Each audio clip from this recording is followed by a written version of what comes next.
getar dia dengan frekuensi apa yang dia tangkap dia getarkan, kemudian nyampe nang alam getar. Dari alam sadar digetarkan Victoria nyampe nang alam bawah sadar, kemudian memberikan asumsi masukan kepada alam tidak sadar, limbic system, dan beralih neokortex dari Kaspon. Kontak ajari tasawuf modern. Kak Klenik yang kedua ini manusia yang mengerti jalan cerita, yaitu manusia penskenario, yang mengerti skenario. Paham enggak Bu Bidan? Begini, ada orang yang dipertontonkan oleh Allah di dalam Al-Quran, wa mal hayatid dunya illal mata'ul ghurur, kehidupan dunia ini tipu daya. Dia hanya berpikir bagaimana tipu daya. Tapi ada orang yang konteksnya manusia penskenario, dia mengetahui skenario Allah. Itu hanya orang-orang makrifat. Seperti Nabiullah Khidir, dia membunuh tanpa ada hukum. Ini orang-orang penskenario, dia tahu skenarionya. Oh iya, paham Bu? Seorang mursyid itu kalau nggak bisa seperti saya nggak bisa. Ada ceritanya. Karena yang memang betul. Harus dibunuh kan? Ya memang harus begitu. Orang-orang skenario memang ceritanya begitu ya. Dia nggak ngefek dengan hukum yang ada di bawahnya, nggak ngefek. Karena derajatnya kan beda. Nah, itulah makanya saya kan belum komplit ini. Ini belum komplit saya cerita ini. Saya kan pelan-pelan, kalau ngomong langsung derajat bingung lagi. Ini makom ini. Ini saya pelan-pelan. Ada manusia yang dia menjalankan suatu titah kehidupan. Itu Hayyan Sabita. Dia titahnya, dia sedang menjalankan di panggung sandiwara ini. Yang pada konteksnya kon itu anule apa namanya? Dengan kon suami istri di atas panggung atau di sinetron ini dengan Desi umpama, dengan Nafa Urbah umpama ya, keluar dari panggung istrimu enggak? Ini yang tahu cuman manusia penskenario, apa yang membuat skenario itu ada. Siapa itu kalau nggak wali kutub kira-kira?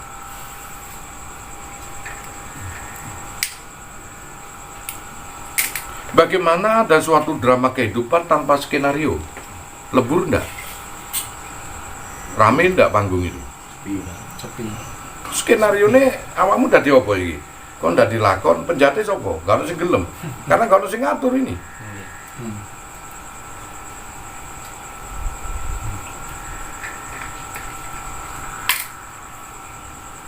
Makanya ini Bu, ada dua manusia. Saya akan berbicara dengan yang pada awamnya aja.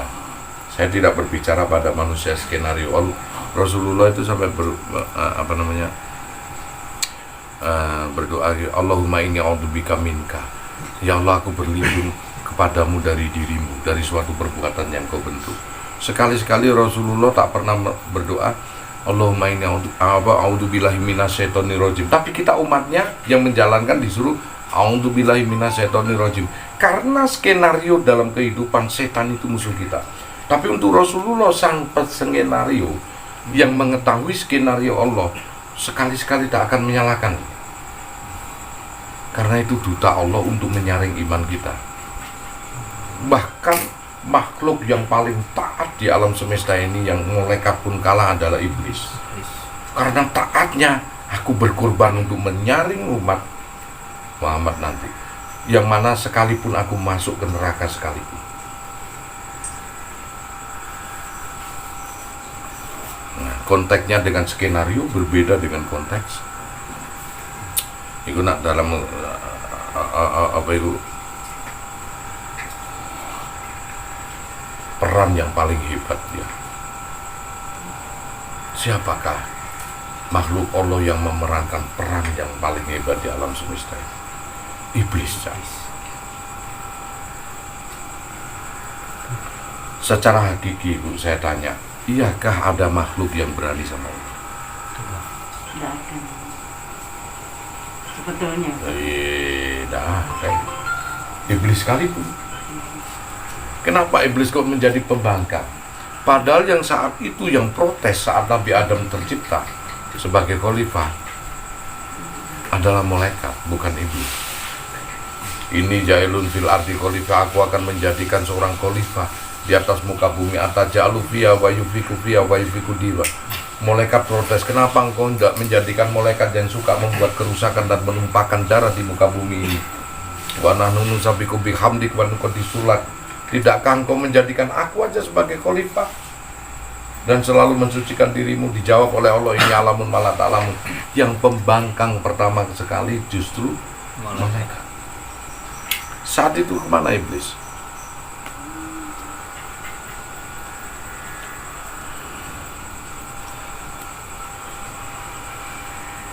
Begitu ya. Wis dicepol iki mau medhot iki. Jadi Nabi Adam juga bukan manusia pertama tetapi khalifah pertama, karena jailun, aku akan menjadikan khalifah, bukan kholikun, aku akan menciptakan manusia. Artinya jailun, aku akan menjadikan Ari sebagai ketua karena Ari sudah ada. Kalau aku menciptakan Ari, kholikun berbeda. Makanya orang-orang sebelum Nabi Adam disebut Abul Jan atau Banul Jan, Bani Jan. Itu orang-orang yang hanya berlandaskan kepada kemampuan dirinya sendiri atau yang dia belum mempunyai akhlak di dalamnya. Kalau cerita itu panjang deh, sampai 3 hari nggak habis-habis nanti. Tak kembalikan kepada konteks Lauhul Mahfuz 1% aja kembali kepada dirimu. Berarti apa? Perjalanan ini ada di luar atau di dalam dirimu sendiri.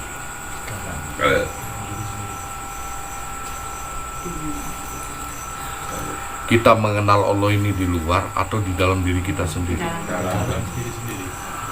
Rasulullah menyatakan man arofa nafsahu wa faqad arofa rubbahu. Siapa yang bisa mencari dirinya sendiri pasti dia akan mengenal siapa Tuhannya. Berarti perjalanan untuk bisa mengenal Allah di dalam diri atau di luar? Dalam diri sendiri. Iki diklenikno apa di intelekno iki? Dua-duanya. Iki repot iki. Kowe lak mengenal dulur papat to, tak klenik sithik. Bahasa alamnya iya, manusia pasti ini. Nggak mungkin tidak. Iku klenik kon ngomong sakarepmu klenik. Iya toh? Sing disebut kakang kawah iku lahir kawah dhisik, hari-hari kemudian sedulur papat mencareng nimpat penjuru ini. Dia akan hadir secara bersamaan atau tidak secara bersamaan. Kemudian sang bayi 3 bulan kemudian matanya bisa melihat. Mutmainah majbut. Penciumannya sudah sufiyai. Amaroi sudah pendengarannya. Lisani sudah aluwama. Anasir air, angin, api dan tanah. Dan kita produk alam semesta. Karena kita bagian dari alam semesta. Mana yang tidak bagian dari alam semesta? Coba aku tanya. Bapakmu makan dari hasil makanan dari bumi ini, daging, kemudian dia makan buah-buahan, membentuklah alaqah, yaitu darah, dan membentuk pula sperma, nutfah, berpencak. Ibumu juga makan dari saripati tanah. Dari tanahlah kambing-kambing itu gemuk, kemudian dagingnya dikonsumsi ibumu. Dari tanahlah rumput-rumput itu ditumbuhkan oleh, hingga jadilah ovarium. Berpadulah antara spermatozoa dengan ovarium hingga berbentuk satu wujud tunggal yang disebut janin, embriologi. Jadilah dirimu. Berarti dirimu dari sedulur papat enggak? Air, api, angin, tanah, amarah, sufia, luwama, mutmainah. Bahasa Al-Quran, Jibril, Mikael, Israfil, Israel. Gampang itu. Mungkin aku ngerti ku jarine bahwa wong Hindu Buddha itu avatar kau. Orang terpilih kamu kalau tahu. Kalau sudah mengenal itu. Iya, kalau Islam ngarani Imam Mahdi, wong Kejawen ngarani Heru Cokro, wong Kasepuhan ngarani Satrio Piningit, wis kurang apa meneh. Beda ucapan lho. Gusti Allah, Gusti Yahweh, Sang Hyang Widi, terus apa meneh, Bu? Elia, lho, apa meneh? Wis sak karepmu wis gak karo aku. Hanya yang konteksnya itu dia mengatakan satu kewujudan tunggal, ini konteksnya berada di situ. Jadi Islam sebelum masuk di Indonesia Rasulullah pun, orang Jawa ini sudah mengetahui Sang Hyang Widi, Allah yang sebenarnya. Hebat ya. Lebih hebat orang Jawa, coba. Kau panggil dengan Allah itu maknanya apa? Aku. Oh, ya aku yo ra cocok bahasa Indonesia nih, Cak. Ingsun ora cocok lho. Memang wis kadung wis dinas Allah. Allah. Karena kita bukan orang Nasrani ngomong Elia juga nggak cocok. Karena kita bukan orang Yahudi ngomong Yahweh juga nggak enak. Gusti. Nah, orang Jawa bilang Gusti, Pangeran, boleh. Sang Hyang Widi, sak karep, Sang Hyang Menang. Oh, Sang Hyang sing ono ning mbok. Datan kena kinaya ngopo. Boleh melayu nama marifat, melayu deh. Nah, di dalam potensi dirimu di situ, saya kita ingatkan, Innallaha wa malaikatuhu yusholluna 'alan nabi. Innallaha wa malaikatuhu yusholluna 'alan nabi. Tak ulangi mana ya? Innallaha wa malaikatuhu yusholluna 'alan nabi. Iku dalile wong selawat. Innallaha, aku iki Allah. Wa malaikatulan para malaikatku yusollu nek ala nabi. Solu ngikuti ala nabi. Berarti ono sedulur papat gak? Malaikat iku lho. Ada. Bahkan Allah sendiri ada ndak di dalam dirimu? Ada. Oke, kalau ayat itu diturunkan sekarang, Innallaha wa malaikatuhu yusholluna 'ala ulama. Diperkecil lagi, Innallaha wa malaikatuhu yusholluna 'ala Gus Anton. Diperkecil lagi, Innallaha wa malaikatuhu yusholluna. Allah lebih dekat dari urat lehermu, betul nggak ada? Oke, terus ono amarah, sufia, luama, mutmainah, ono nggak? Ada. Oke. Sing gurung ngerti apa? Ya ayyuhalladzina amanu, he wong kang padha iman, sing imane tetep tapi gurung ngero ilmune. Ya ayyuhalladzina amanu shollu alaihi wasallimu taslima. Shollu elono, ikutono alaihim ngatasi sira wasallimu taslima supaya kamu selamat. Elono wong iku. Innallaha wa malaikatuhu yusholluna 'alan nabi ya ayyuhalladzina amanu shollu alaihi wasallimu taslima. Wis.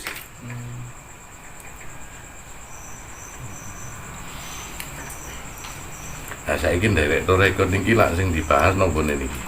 Tadi awalun wal akhiru wal dhahiru wal batinu. Visi Allah cuma dua. Aku yang menciptakan awal dan akhir. Aku pula yang mengetahui ibadah dohir wal batin. Sekarang dohir kamu lakukan bertahun-tahun. Sing sekarang saya pertanyakan, mana batin? Kau mengenal latifatur ruh kulbi kau fisir akwa nafsu natingga kulu jasad jeruni batin. Latifah, latif, sami'u, quribu, mujibu, sari'u, mutakabir, rohmanu, rohim, salam, kudus, malik, jabar, mutakabir, rozak, adil, hakim, hakam, sobu.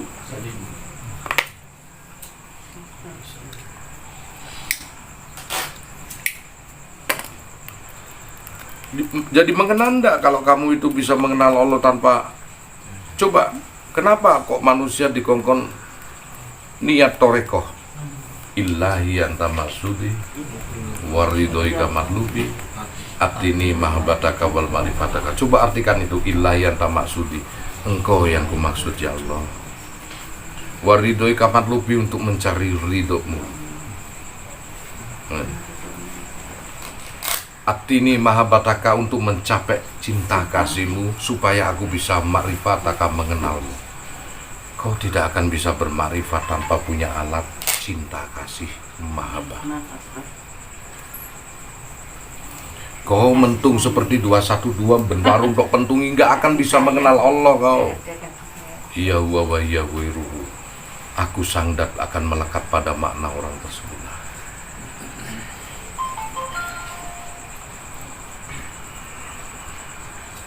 Sangat sulit menjabarkan tentang lauh mahfuz.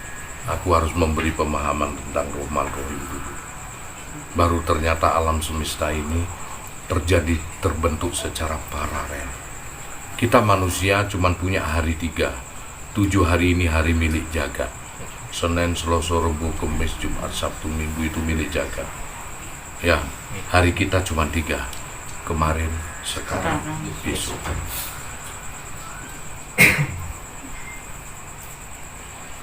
Hari yang kau lakukan puasa Ramadan dari 365 hari, kau hanya melakukan puasa batin hanya 30 hari. Oke, sekarang saya sebutkan bagaimana hari tentang Ramadannya Jawa, itu Ramadannya Arab. Kau tinggal di tanah Jawa, makan di bumi tanah Jawa, minum dengan airnya tanah Jawa, kau kencingi tanah Jawa, kau tiduri tanah Jawa, tetapi kau mati kelak akan ditanam tanah Jawa, tetapi kau tidak mau mengerti ibu pertiwi. Biarpun kau baik, tetap kau akan ada masalah dalam kematian. Oke, saiki pelan-pelan aku. Kelahirannya Jawa apa? Anggoro kasih, Selasa Kliwon, Rabu Legi, Kamis Paing. Oke, syariat tak larikan lagi. Kenapa kau disuruh puasa 12, 13, 14? Kelahirannya Kanjeng Nabi 12 Rabiul Awal. Oke, seluruh umat Islam berpuasa 12, 13, 14 dengan puasa Ramadan kelahirannya tanah Arab sana. Oke. Kelahiranmu sendiri mana? Lali, batonmu gue. Ayo. Ramadannya Jawa mana? Lah lewatlah kau. Kata orang Batak, orang Batak. Disapa biar senang kan, memang orang Batak itu tegas ya lo. Kelahiranmu mana? Kenapa kita syariat mesti harus berpuasa 12, 13, 14? Itu katanya mengenang kelahirannya Rasulullah 12 Rabiul Awal. Boleh lah, boleh. Yang saya tanyakan hari jadimu? Diri sendiri nggak dipikirin. Ramadan di mana Arab itu muncul pertama kali. Oke lah, Ramadan 30 hari di situ kita berpuasa ya, 30 hari kita Oke. Kemudian kelahiran tanah Jawa. Anggoro kasih mana kamu? Oke, Ramadan di Jawa gue gak ngerti. Oke, aku tadabur sekarang. Tadabur ya. Bisakah subur kau ambil ini pohon dari Arab, kemudian kau bawa ke Jawa sini, kau ambil kurmanya tanpa kau tanam dengan tanah Jawa, di tanah Jawa. Bisakah dia subur buahnya ini? Kau ambil syariat dari sana, kau dekemi nang kini, tanpa kau mengerti adat istiadat orang Jawa itu, bisakah kau jadi wali? Bisa. Kau ambil dari tanah Turki, kau ambil tanaman Turki di sana, kau taruh di Jawa, kau tidak mau dengan tanahnya Jawa, diincepno, bisakah dia subur? Cepat mati enggak? Oke, tak jawab, tadabur.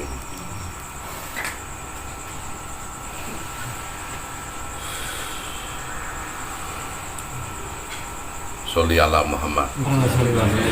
Ben rodok cerah situ.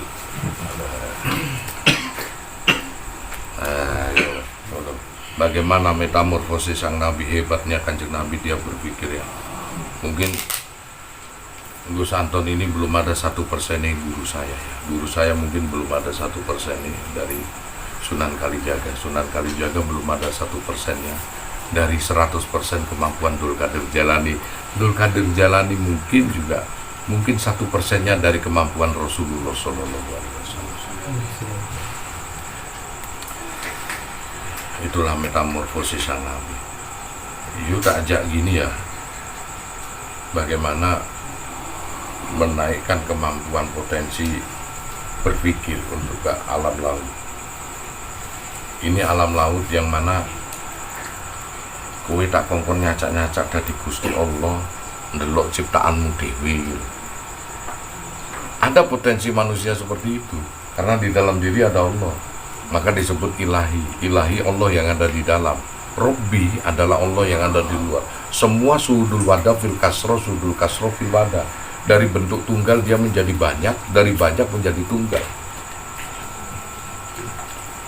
Pemahaman inilah jikalau kau paham, sedikit aja kau paham di dalam otak dan hatimu, itulah kudus ala kudus. Sesungguhnya Allah sedang memuji dirinya sendiri di dalam kasana yang tersemesti, wadah daripada pendohiran otak dan hati. Sulit saya berbicara kudus ala kudus selain kamu bisa memahami artikulasi bahasa saya ini. Di mana Allah, seperti apa dia, tak mampu terwadai oleh eksistensi apa? Eksistensinya. Jadi kalau betul-betul maka potensinya luar biasa ya manusia itu. Ya, itulah insanun kamil. Dia terwadai dalam suatu bentuk hasan. Kata Zunun al-Misri, ini belum tak tingkatkan lagi, tak tingkatkan 0,5% lagi nanti. Siap.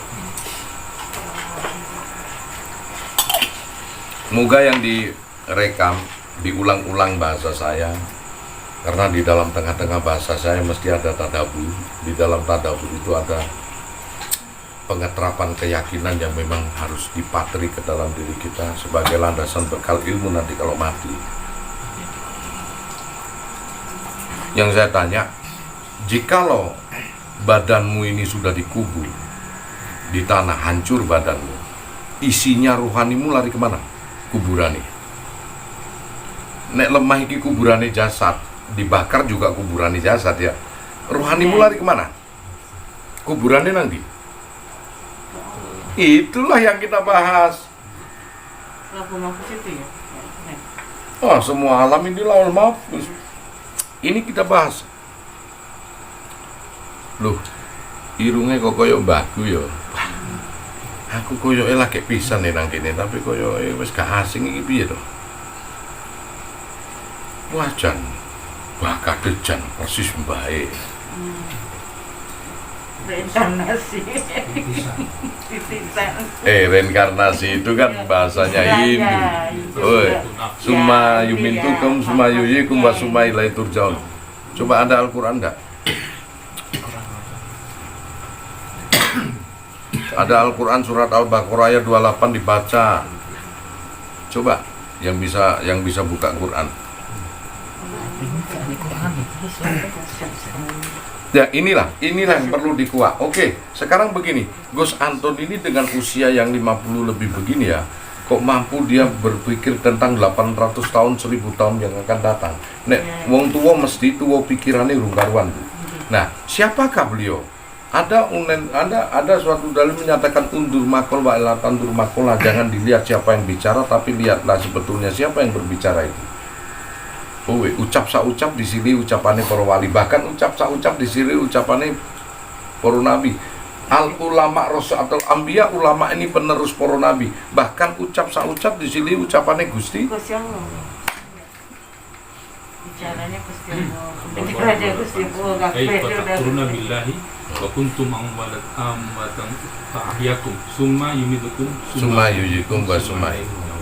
Coba artinya. Bagaimana kamu ingkar kepada Allah padahal kamu tadinya mati, lalu dia menghidupkan kamu, kemudian dia mematikan kamu, lalu dia menghidupkan kamu kembali, kemudian nyalalah kamu kembali. Summa ilaihi turja'un. Ya, mati hidup berapa kali itu? Kubulannya rohani ini mbahmu nang ndi? Keturunan. Barzah, pertemuan air asin dan air tawar, ilmu rasa dan tasawuf. Nih, di dalam ini ada selo. Nih, di dalam ini ada gunung jati. Maka ucap saucap di sini ucapannya para wali, ucap saucap di sini ucapannya kuni sifat Gusti. Saya percaya lagi Al-Baqarah ayat 154. Coba baca. Nak kuli nomor Quran, tak tantang Quran 154. Jaga ada di tukang pijet terus. Yang kulo roba. 154.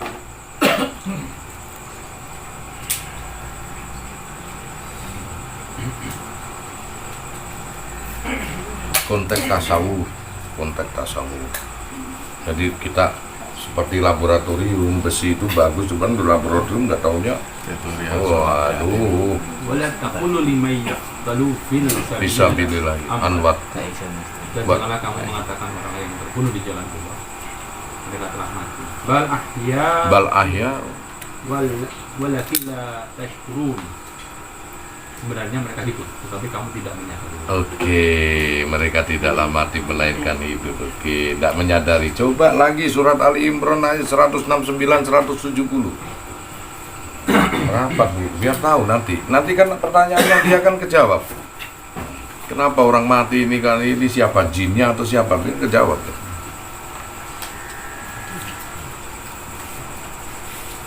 Coba Ali Imran 169 sampai 170. Coba. Ali Imran 169. Wala tahsabanna alladziina qutilu fi sabilillah amwatan. Dan janganlah sekali-kali kamu mengira bahwa orang-orang yang gugur di jalan Allah itu mati. Bal ahya'un 'inda rabbihim yurzaqun. Di sisi Tuhan hanya mendapat rezeki.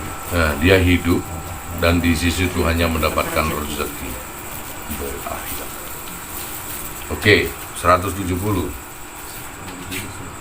Farihina bima atahumullahu min fadlihi wa yastabshiruna billadzina lam yalhaq bihim min khalfihim ala khaufun 'alaihim wa lahum yahzanun.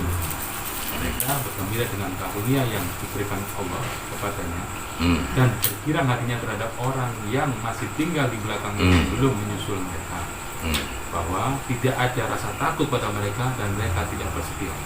Oke, ayat itu saya tanya, perlukah Anda ziarah enggak? Mereka menunggu Anda loh, untuk memberikan rezekinya loh. Monggo nek ana wong sing nang ngene kono terus mari kono sugih aja tok salahno. Mereka itu mati dengan di sisi Tuhannya diberikan rezeki. Kemudian mereka menunggu Anda mbah-mbahmu untuk memberikan ganjaran sawab pemakornahu wa mahalalnahu wa kobarnahu, untuk diberikan rezeki loh. Jadi sampai niku nak dibelingno ziarah kubur itu syirik, itu ulah Wahabi, ulah orang Yahudi yang dia tahu potensi umat Islam itu kekuatannya dari sisi rohaninya. Kok dibelokkan loh, itu ayat loh, justru menyatakan bahwasannya mereka mbah-mbahmu ini menunggu orang yang masih berada di belakang mereka. Dia pengen memberi. Betul, wes jawaban dewe wes sakarepmu. Hanya di situ saya itu sampai saya nyari itu. Nah, jawaban pertanyaanmu tadi. Mbah-mbah itu. Surat Al-An'am 122. Dari Kusantan itu saya baca. Ya itu. Tak boleh itu. Iya, itu makanya kadang-kadang kan baru butuh ziarah mau kemana kita nggak tahu. Al-An'am 122, oke. Wa man kana maitan fa ahyainahu wa ja'alna lahu nuran yamshi bihi fin nasi kaman mashalahu fid dhulumati laisa bi khairi min kadzalika yuhyina lil kafirina ma kanu ya'malun. Dan apa orang yang sudah mati, awang kana maitan fa ahyaynahu, dan kami diberi dia cahaya membuatnya dapat berjalan di tengah-tengah orang yang sama dengan orang-orang yang berada dalam kegelapan, sehingga dia tidak dapat keluar dari sana. Demikianlah dijadikan terasa indah bagi orang-orang kafir terhadap apa yang mereka kerjakan. Yuk bukan seorang mufassirin. Sekali kamu ngomong dengan penerjemahan karena bukan seorang mufassirin, gak ono sing mungkin. Coba saya seorang mufassirin. Mereka orang-orang yang mati diberikan cahaya, dengan cahaya itu mereka berjalan di tengah-tengah masyarakat manusia. Serupa pula dengan orang yang diberi dalam keadaan gelap gulita yang sekali-sekali tak akan bisa keluar daripadanya. Itulah perumpamaan orang-orang kafir. Maksudnya bagaimana? Orang yang mati diberikan cahaya, dengan cahaya itu berjalan di tengah-tengah masyarakat manusia. Nekani kon niku nah lili cak. Nek sing jarene iku korin, sing jarene iku jin, kon di jin blakra iku. Ayat itu buat apa? Mengingatkan gitu. Ayat itu sudah jelas mbahmu mulai cak duduk jine. Serupa pula dengan orang yang mati dalam keadaan gelap gulita sing durung wayahe mati bunuh diri atau kecelakaan ya. Yang dia sekali-sekali tidak akan bisa keluar daripadanya, nang wit iku dari sundel bolong deh. Sampai batasannya selesai. Lu kenapa Gus? Allah tidak pernah menciptakan manusia mati bunuh diri, Cak. Sebab itu karena ketidakimanan mereka. Allah itu selalu menciptakan manusia itu adil. Umpama si A, si B ini diberi umur 80 tahun. Dari umur 30 dia putus asa karena nggak kuat akidahnya, kemudian dia bunuh diri. Sisa waktu 50 tahun inilah ngelambrang. Belum ada perhitungan di sana. Makanya dia ngetok. Seperti orang-orang yang dalam keadaan gelap gulita yang sekali-sekali tidak akan bisa keluar daripadanya. Ayat ini menyatakan arwahmu, bukan jin. Kalau ada ustadz yang ngomong bahwa sing ngetok mbahmu iku jine, tunjukkan satu ayat. Aku sudah menunjukkan 5 ayat. Tunjukkan satu ayat aja. Nah iku korine ringgi. Itu nggak fair. Aku itu ngomong iku jine kok sepon bolak-balik ngomong jin dan jun. Akhirnya nak kado gregetan aku ngomong jancuk iku. Lah iya kon bolak-balik ngomong jin urusane opo ambek mbahmu iku jin. Enggak lah. Terus ayat itu buat apa dibikin Al-An'am 122? Nah, langkahnya apa? Di dalam ilmu Torekoh ada Rabitatul Mursid. Ya seperti ibu ini berkunjung ke mursid-mursid. Ini betul. Meskipun Torekoh berbeda, tetapi yang dilabilai betul. Dan Rabitatul Kubur berkunjung kepada ahli-ahli kubur seperti wali-wali. Dan ingat di dalam Al-Quran juga disebutkan akan kupusakai di bumi ini dengan orang-orang yang soleh.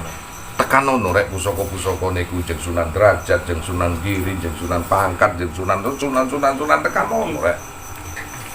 You juga ibadah umroh haji itu untuk datangin siapa? Makam Ibrahim, makam Kanjeng Nabi. Tapi you makam ini belum.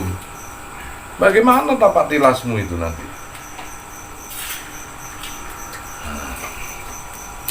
Ini kagian-kagian maca Quran pun gak ngerti makna. Nah ini lah. Iki mau tak ngomong maca Quran karo meresapi keliru maknane. Maca Quran karo ngemeres susune sapi deh. Auzubillahi minaka itu tadi. Meresapine ku piye ngono. Dimaknai oh begini.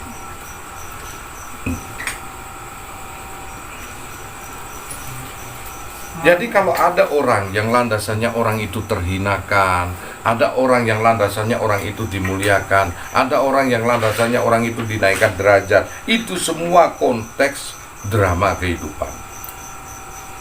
Paham gak?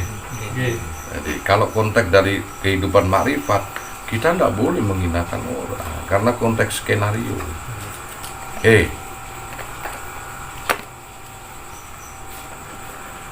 Ya. Ini ya, ini ada orang, aku kan bilang ini ada orang cewek orang laki-laki pakai topeng. Terus ini ada cewek dia lari, dia orang laki pakai topeng ini bawa tas cewek. Kau artikan bagaimana kalau gambarnya segini? Ini orang perempuan sedang di jambret ya, mangkel kamu. Apalagi yang dijambret istrimu, bagaimana kamu? Oh emosinya luar biasa, kurang ajar kamu. Ini konteks drama ya, kurang ajar kamu. Kalau ketemu aku bunuh kamu. Emosi. Coba gambar ini dilebarkan lagi. Ini ada polisi sama penduduk ikut ngejar. Kira-kira emosimu reda nggak? Reda meskipun ada emosi. Kalau ketangkap polisi biar dia kapok ini. Syukurlah gini. Tiba-tiba di depan ini gambar kita lebarkan. Di sini ada orang nyoteng. Emosi enggak kamu? Apakah kamu emosi sama ini? Inilah syariat dari hakikat makrifat. Orang makrifat dia akan bijak menyikapi segala sesuatu. Sudut pandangnya lebih luas. Betul, di mana skenario indah ya. Walau anama fil ardi min zajarati akhlam wa bahru yamutu min ba'di sab'atun uniruna fidat kalimatullah. Innallaha azizul hakim. Andai kata hutan ini dijadikan pena, samudra dijadikan tinta, sab'atun ditambah ketujuh itu pula, nafidat kalimatullah tak akan mampu menulis ilmu Allah, kalam-kalam Allah. Innallaha azizul hakim. Tapi kenapa lantas kita itu mensirikan? Kenapa kita ini? Karena batasan ilmu kita yang tak mampu. Aku pancing ini ya dengan Lauhul Mahfuz, kembali kepada konteks Lauhul Mahfuz 0,5% aja nih. Ya, lantas kau ini manusia produk surga atau produk neraka? Karena bapakmu adalah orang surga. Ini rumahku ya. Anakku kalau 10 dia main ke sana, pulangnya ke sini enggak? Iya harus. Nah, Kalau enggak pulang ke sini berarti kita rondo kan? tersesat. Betul. Kena Google itu, belok kiri kanan, hati-hati rumah janda. Nah, ini kalau gitu ya, berarti kan pulang. Kalau Bapak Adam ini asli surga ya, berarti kau harus berpulang ke surga enggak? Ya, Oke. Kalau kau ngoncei jeruk, belum kau icipi, kau kerasa kecut enggak? Kecut, baru kau icipi kecut enggak? Kecut. Sekarang aku tanya, rasamu ini ahli surga enggak sih? semua harus. Kenapa sih kau takut dengan malaikat mungkar nakir itu lho, babune mbahmu? Malaikat itu sujud enggak sama Nabi Adam? Sujud ila iblis, kecuali iblis kan begitu, sujud. Tapi dulu memang selalu ditakut-takuti sih. Nah, itulah kelirunya mindsetnya Masuk kita. neraka, surga neraka. Malah kalau Kristen tuh kasih sayang aja dulu. Itulah. Sekarang begini, kau punya buku ya, Laul Mahfuz sudah ditunjukkan di dalam dadamu. Ini aku berbicara setengah aja Laul Mahfuz. Ini ya, bukumu tulis. Maksudnya kamu ingin ke surga kan? Kamu tulis, aku tidak mau ke neraka. Neraka tempat kembali yang paling buruk. Seluruh keluargaku harus jangan sampai masuk neraka. Ini kira-kira lah kamu baca itu banyak neraka atau banyak surganya? Oke. Di dalam kehidupan kita ada dua perkara, yang dicintai dengan yang dibenci. Kedua-duanya pasti hadir dalam kehidupan kita. Umpama kon geding karo wong nang pasar iso ketemu ambek wong iku terus iku. Dilalak. Makane nek kon benci karo neraka kebetulan wong saking wedine temen, hingga kon salah ngucap terus iku. Neraka iku terus aja ndak ucap iku. Kon pasti mampir, Cak.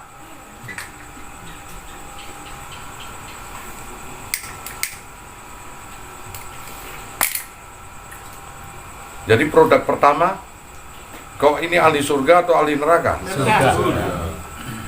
Setidaknya watak kuni sifat daripada surga kamu tahu kan? Nggak oleh sambatan, selalu bersyukur, selalu tersenyum, selalu menghargai seseorang, selalu indah di dalam hidupnya. Itu watak surga atau watak neraka? Surga. Oke. Won iri, dengki, tomak, kufur, itu watak neraka atau surga? Neraka. Nah, kenapa kau pakai?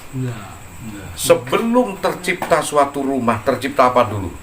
Gambar. Kau cipta gambar, kemudian kau beli bahan bakunya, rumah itu jadi sesuai dengan gambarnya enggak?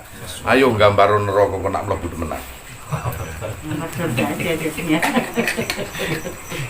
Lewat sa.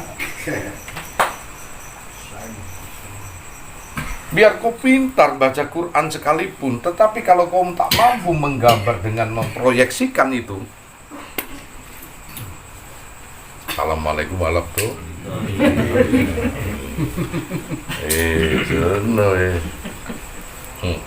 Biar kau ahli zikir sekalipun, tapi kau tidak mampu suwung ke dalam konteks tersebut, maka kau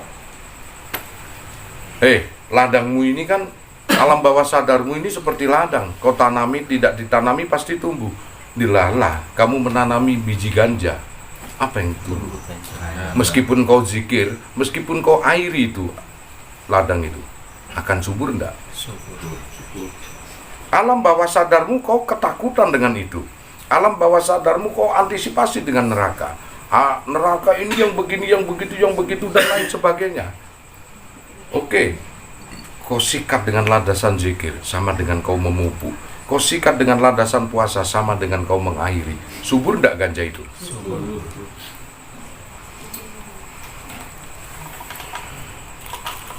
Lewat kan? Biarpun kau sendiri hufat Quran hafiz, bapakku nak ngerti Quran, tapi meninggal alhamdulillah. Allah, saya tersenyum ini. Gak usah takut papi. Papi telah menelurkan anak yang bermakrifat, yang sudah mengenal Allah meski sedikit. Nanti akan menjadi pembela di atasnya. Gak usah takut. Alhamdulillah. Sama siapa? Naik Grab. Eh? Ya Sidoarjo. Naik Grab. Iya. Nah, begitu. Jadi begini loh ya. Laul mahfuz yang kau cetak itu adalah dirimu sendiri. Bentuklah dirimu, kuati dirimu dengan kawru-kawru yang hebat. Karena kau akan mencetak dalan, yaitu ihdinas siratal mustaqim. Disitulah kenapa disebut ihdinas siratal mustaqim, dikarenakan banyak jalan nanti yang akan menuju ke arah sana. Yang mana kita akan bingung, yang mana kita akan bingung, yang mana cocok dengan kita. Ihdinas siratal mustaqim. Kita minta sama Allah siratal ladzina an'amta 'alaihim, yang mana jalan inilah yang cocok untuk diri saya. Meskipun jalan itu baik, kadang-kadang nggak cocok dengan kita, muter juga. Bukan siratal ghairil maghdubi 'alaihim waladdallin. Jangan jalan yang dilaknat oleh Allah. Yang akan membuat kita ini akan melepaskan diri dari umat menjadi hamba Abdullah. Umat min umatin Muhammad hingga bisa menjadi hamba Abdullah. Kita lepas daripada konteks makom. Kalau makom kita sudah mengenal batin, maka kita disebut Abdullah, hamba Allah. Tapi kalau makom kita masih bersyariat dan kita masih tidak mengetahui batin, maka kita bisa disebut umat min umatin Muhammad. Maka kita hanya jaga syafaatu Rasulullah sallallahu alaihi wasallam. Itu. Makanya Pak,